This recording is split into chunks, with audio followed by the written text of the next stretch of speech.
Hey guys, what's up? Rich here. Not doing much shit lately. Check out this temperature in the sun. Holy shit. In the sun. That's pretty fucked if you ask me. But yeah, I'm out here wearing my do-rag here, as someone would like to say. Ain't doing much, you know. Jobs have been real hit or miss lately. I either get 3 or 4 of them or I don't get none of them. So we're just waiting to get that rush going again. But while I'm waiting, I got a few things I'd like to work on my own around here. I got this weed whacker I showed you guys. I found sitting at this end of someone's driveway out for the garbage. Gonna take the carb apart and clean it. What I think is the matter with it is I think the little fuel filter at the end of the fuel hose in the tank is probably plugged up. But I'm gonna clean the carb and take her apart anyway. Same thing with that lawnmower I found, guys. I know I said that thing started right up and ran fine. It did start right up and it runs fine, but when you run it for a prolonged period of time, it kind of idles weird. Or you know what I mean, runs weird. And then it just shuts off, and then you gotta prime it again if you want to start it again. So that thing's kind of starving itself for fuel too, I'm pretty sure, because you shouldn't have to prime it after it's been running for fucking 20 minutes. But yeah, so I'm gonna take those two things apart, and on my old trusty what do you call them? Yeah, riding mower here. I got an old school Cub Cadet. I got a real old school one here. I don't even know what it is. It's a Cub Cadet 182. The clutch pedal, I pushed it in the other day and there's no pedal there. It just flops back and forth. So I'm pretty sure like a spring or a connection or something stupid came off of it. So that's what I'm going to be up to today. I'm starting with that weed whacker. I'm going to take it the fuck apart and see what's up with it and get her running real good, and then we'll go from there. So I guess I'll turn you guys on as I start taking this motherfucking thing apart. Okay guys, I'm back. I got some shit done. Gotta straighten out my do-rag here, sorry. Let me turn some lights on. It's kind of a little shitty dark in here with the light in the background. There we go, there we go. But yeah, I figured I'd show you guys my boat, because I just recently got this and didn't show you guys. It's a little 12-footer. It's an Aerocraft, Mr. Tommy Shue. This was made in St. Charles, Michigan, back in 1973. But yeah, I got this thing off of Craigslist. The guy wanted $650 for the trailer and the boat together. I got him down to $450, believe it or not. And it even came with this 50-pound thrust Minn Kota. Yeah, Minn Kota. It's an Endura 50 or some shit. And he even threw in this Marine Deep Cycle battery. He threw that fucker in. It's got 3 like captain's chairs bolted to the original seats. These are nice chairs, but whoever installed them, what they did was, however many years ago, is they cut holes in the seat and then they just bolted them straight down, which is kind of ghetto if you ask me. But see how they put a plate there and they riveted it over the hole to give the seat rigidity? They didn't, there was a plate there, but I don't know where it is. So I gotta make my own plate for it. But yeah, I put new lights on the trailer, rewired them up. I had these nice side lights on it. Up there's one, you guys can't see it, but they weren't working. And the guy's like, oh yeah, my dad's an electrician, we rewired the trailer and we put all brand new wheel bearings in it and blah blah blah. I don't know why people lie, but they lie. No, the side lights there, that one and that one back here didn't work on both sides. The tail lights worked, but this one wouldn't blink, and this one would blink. I don't fucking know. And here, I'll show you guys. See, this is why I say I don't understand why people lie. They changed the wheel bearings, brand new, right? Why is there all that grease coming out? You see that? Why is all that grease coming out of the fucking wheel bearing? Yeah, and he's like, oh yeah. I knew he was lying right from the get-go. Because he said, oh yeah, we changed the wheel bearings. And we pumped the whole axle full of brand new grease, blah, blah, blah. First of all, there ain't no fucking axle on it. He made it sound like it was a solid axle trailer. There ain't no fucking solid axle trailer. So right there, as soon as he said he pumped the axle full of grease, I knew he was bullshitting. But I hadn't done 450 and it was worth what I wanted to pay, so I'm good on that. They did, however, have these lights wired in for nighttime fishing. I got that light, and up here I got the bow light, which works great. But yeah, came with the oars and shit. It's got a couple of fishing pole holders here. I want to put a few more in there. But yeah, this is all I need for around here. A little 12-footer, it's perfect. Because I mostly go fishing by myself or with Sean. And Sean's a little fuck, so there's more than enough room for 2 people in there. And in the lakes and stuff around here, you're not allowed to have an internal combustion engine anyway. The only place around here where you're allowed to have an internal combustion engine is the river. And I plan on getting one soon. I just got to find a good deal. It's rated for a 10 horsepower motor, which is pretty decent to get up and down the river in a little boat like this. But I'm on the prowl looking for a little 10 horsepower outboard motor or something like that. I've seen a couple of YouTube videos where the guys just take the tail shafts off of a boat engine, and then they actually they put a fucking lawnmower engine on them, and that supposedly works good. I don't fucking know. We'll see how things go. I'm just waiting to get a good deal on something. But I gotta put this guy outside. Look at that, a little earthworm. I have no clue where the fuck he came from. He didn't come from me fishing. He didn't come from nowhere. It's been raining and all of a sudden he appeared in my fucking garage. So I'll throw him up here in the garden. And anyway, so there's my boat. Nothing really special, but I just got it, so I've been fishing like a motherfucker. That's what I've really been up to. I've been out at the lake almost every day, unless it was raining. And here, you guys could try this if you guys are interested in anything cool.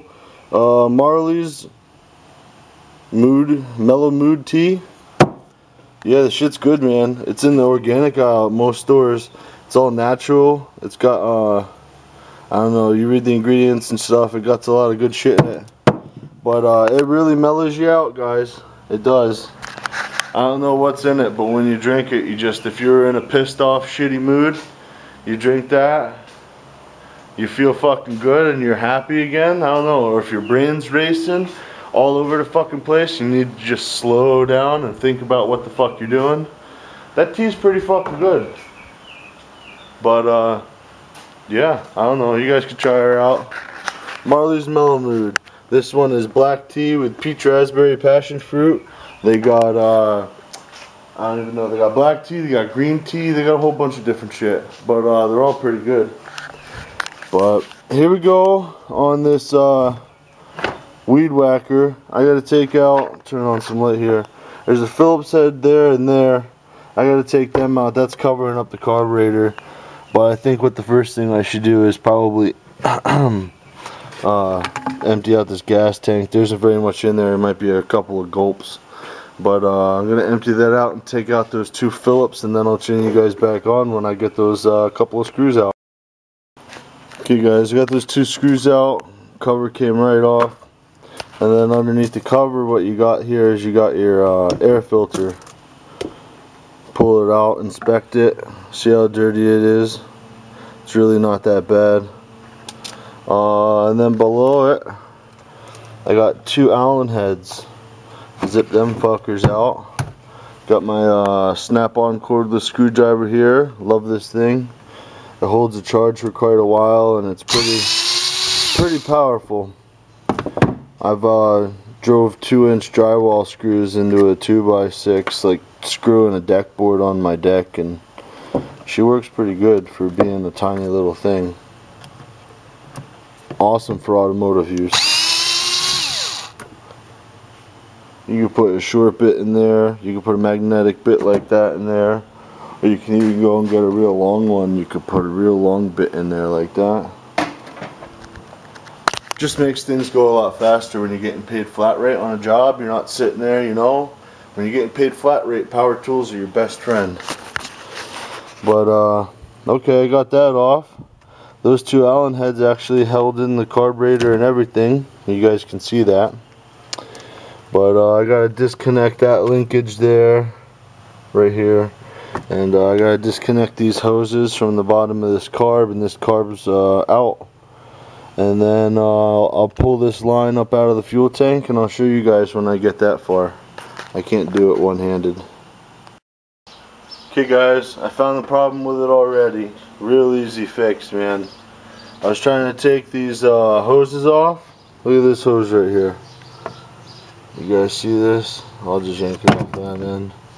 Look at this. Just yeah, you guys can't even see. Completely dicked. Here, I'll just pull her out if I can. Well, she is broke. Old hard cracked fuel hose, you know. That's what always happens to stupid shit like this. Basic maintenance. You see how this hose from my thumb is? It's all split the whole way up, and the hose is just brittle. New fuel lines, it'll be fine. I'm still gonna take the carb apart and blow her out with some carb cleaner. It ain't gonna hurt nothing on that. But yeah, I gotta figure out a way to get this hose out. There's one, and I gotta get that other one out. And then yeah, I'll be getting new fuel line for her, and that'll be good. So I'll turn you guys on when I get this shit apart and do some new fuel line or something, or when I take this carb apart. Okay guys, look what I found also just rattling around in the bottom of the gas tank. Yeah, the fuel filter. So I rehooked that back up. I got some new fuel hose. I just want to make sure that's long enough to sit down into the bottom. Check it here with some light. Yes sir, that is long enough. So what I'm going to do now is I'm going to have this carburetor sit on here so I know how long to make my line. And looks like I got a cotter off right about where my thumb is. So let me do that really quick here. Yeah, just throw you guys around. It's okay, I know. I'll get my razor blade, I'll cut her. That'll be plenty long enough to go there. And now here's the fuel return line, I guess. And this thing's pretty dick too. You can tell by the color of it because it's supposed to be clear. But I don't have any thin hose like this. So I'm not 100% sure what I'm going to do with that yet. I gotta look at a couple of my old mowers and see if I have some of this shit laying around that I can borrow off of another mower. Because this hose is too big around, yeah, to fit onto the titty sticking out of that carburetor. So let me look for some hose, and we'll get the fuel return down in there, and then I'll take this carb apart, and she should be fucking running great. Okay guys, I didn't have the right size fuel hose. I was looking around all over the place. So what I did was, I did it the wrong way. Well, it's the right way, but the wrong way. If you're on a budget, it's the right way. I just took the old hose, cut the bad piece off of it, stuck her back on there. It's just a fuel return, so as long as it goes in the tank, I'm happy. You know what I mean? So yeah. So now we got two hoses with no leaks in them. And now I'm going to take this carb apart and blow her out, make sure there's no little pieces of shit in there. So the first thing I'm going to do here is I'm going to take off these four little Phillips head screws, and that's going to reveal, no, not the diaphragm. I don't know, but I know how to take it apart and clean it. I just don't know the names of the shit. So let me zip those couple of screws out there and I'll turn you back on. Okay guys, I got that cover off and I got the little gasket that goes in there. I don't know, this is kind of like the float bowl, I guess you could say, because right there's the needle valve and stuff like that. So what I'm going to do now is I'm going to take out that screw, and that's going to release this little pin there, and what's going to pop out is a little pendulum looking, it's a valve with a rubber tip on it, and it controls the amount of fuel that goes down inside the engine. So what I'm going to do is I'm going to take that screw out and make sure the end of that needle isn't screwed up, and make sure that jet is nice and clear. Here, I'll just leave you guys on, fuck it. Let me take this little screw out here. And as you can see, when you take that screw out, there, focus, there's a little spring there. See, here's the little arm and the pin that hold that valve in, and then there's a real little spring there. Do not lose the spring. When you loosen that screw, it's going to want to pop out. Do not let it pop the fuck out, because then you'll spend half the day looking for the motherfucker. I'm just going to turn her upside down and give her a little tap there. And right here's the little pendulum looking valve I was talking about. See, it's a little valve right here. It's got a rubber tip on it. You want to make sure that's clean. But see, right there's the little thing. That arm just holds it, and this just swings there and floats up inside of that hole there where that jet is.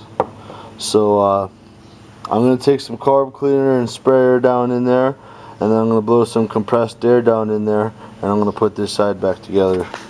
So I'll turn you guys back on when I get her cleaned off and ready to put her back together.